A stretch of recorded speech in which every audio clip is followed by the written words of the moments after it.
Thank you to everyone for joining me today. Last week, I outlined the standards we will be following as we move toward reopening Pennsylvania. On Monday, I discussed a rollout date for the start of a series of reopenings on May 8th. Today, I'm providing more information on the reopening process, including the criteria we will use and the phases that will come next. As I've said before, we will not just be flipping a switch and going from closed to open. And ultimately, the virus is going to set the timeline, not us. There is no single tool that we will use to determine reopenings. Rather, we will look at several pieces to ensure that our case count is under control and that we have the local support to manage the cases and outbreaks. First, we will use metrics set by the Department of Health.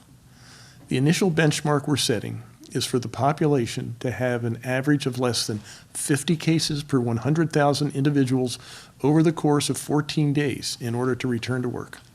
But we're also going to need to look at areas like testing rates, the ability to investigate cases, contact tracing capabilities, and proximity to high-risk settings. We're also partnering with Carnegie Mellon University as they develop a modeling tool that will incorporate a number of public health and economic factors.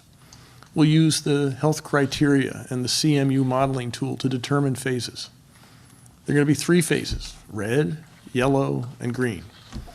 We're currently, obviously, in the red phase statewide with only life-sustaining businesses operating and Pennsylvanians staying at home except to fulfill critical needs. As regions hit benchmarks that show that they're ready, they'll move to the yellow phase. Specifically, we're monitoring the north central and northwest parts of Pennsylvania based on the criteria and the model with the goal of moving them to the yellow phase on May 8th. This yellow phase will lift some restrictions, including parts of the business closure order. The phase will continue to limit on things like high-risk activities such as keeping school buildings closed, restricting restaurants to curbside pickup or delivery only, allowing retail to reopen with protections in place for workers and customers, and preventing large social gatherings. And businesses will need to continue to prioritize telework or abide by worker safety guidelines if telework isn't possible.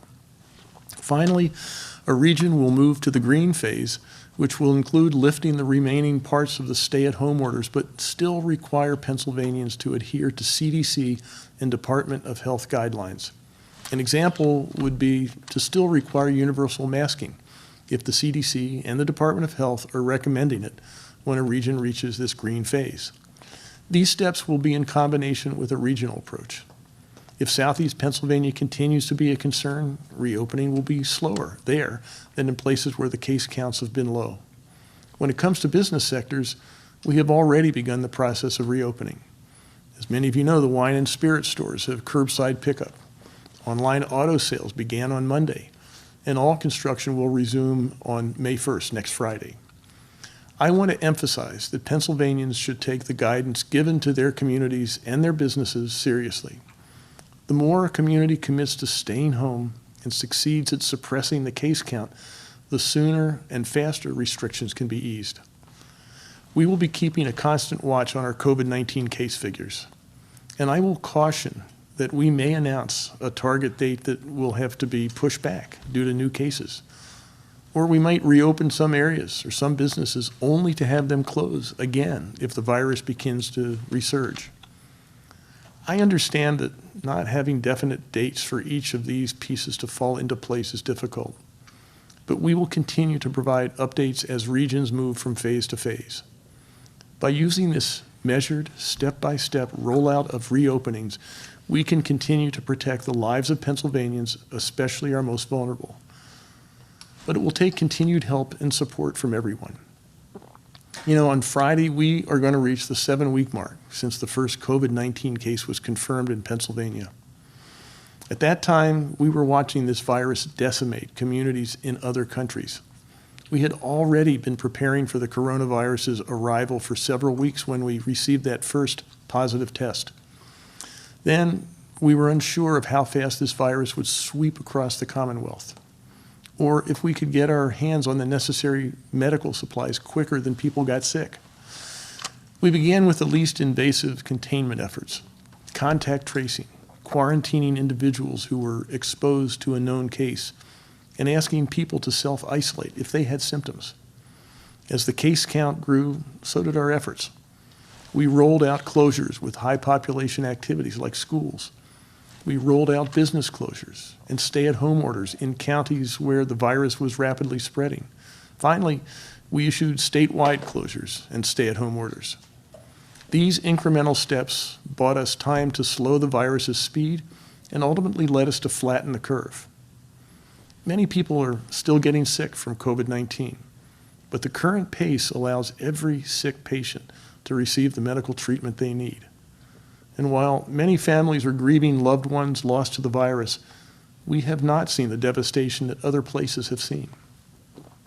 You all have done so much to step up and avert what could have become a much, much worse tragedy. I know that you're becoming weary. Some of you have been under stay-at-home orders for 6 weeks. And that's 6 weeks you haven't been able to visit your family, go to the gym, or browse in a store. Making this worse is the uncertainty of the future. We don't know when we're getting back to work, making it difficult to create personal financial plans. We don't know when our kids are going to be able to resume activities like sports or school. We don't even know if we should postpone that June wedding or cancel those summer vacation plans. And that's hard, because when you go through a rough patch, having something to look forward to really helps. So right now, I'm attempting to provide as much certainty as I can, even though the virus ultimately controls the calendar for each and every one of us.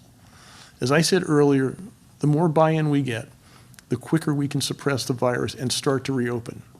So let's continue to stay at home for now when we can. Let's work together and make the final push to get our case rate down.